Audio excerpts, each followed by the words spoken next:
with everything he says all the time, but on this case, I think he was spot on, Bob. Well, what I like is that he thinks for himself. And he's thinking for himself in this case based on what he's observing. And when you say that Black Lives Matter, for instance, they wanted this kind of outcome, I don't think they cared what the outcome was going to be. I think they knew what they were going to do regardless of what that AG decided. Well, on our show, when this all went down, we had played some of the first video of that U-Haul truck driving up Right, outside exactly. of the courthouse. They were prepared for this, and you're probably right. They were going to do this by hook or by crook.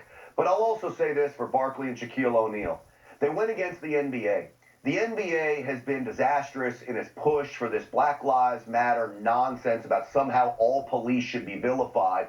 They have one of the most divisive groups in America today. You could say 50% of the country support the movement, 50% of the country doesn't. From a business perspective, why would you make that your effort to push on your basketball court with those big letters there for the whole world to see? You would think you'd just let people sit down, watch a playoff game, and escape all of this. That's what I want to do. Yeah. Remember Michael Jordan back in the day when he was, they were selling the Air Jordan shoes, which back in the day I had a pair, everybody did.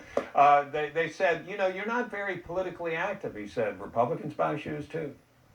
Yeah. They said, you're not very politically active. He said, Republicans buy shoes too.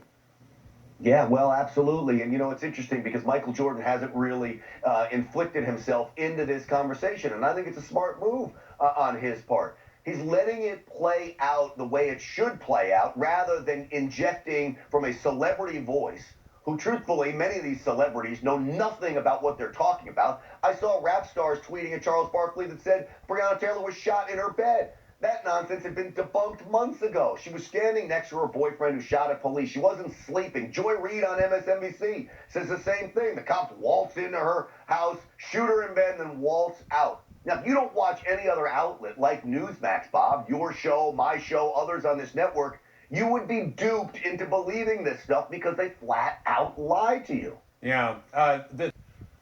Every profession has a few bad apples. And unfortunately, in policing, That's right. A bad apple there can go tremendously horrible. But I will say this. Across America, there are 375 million interactions between police and the public. And by and large, nearly all of those interactions go well. That's right. Which means any bad interaction is statistically zero. Now, I feel for the person that it went bad for. But Yes. to think that this is some kind of widespread problem, that we need widespread police reform, is nonsense. Police are better trained today than they have ever been before. And that is the story that you are not hearing out there. But I promise you, Bob, as God is my witness, it is a fact. Cops are better trained today than they ever have been in history.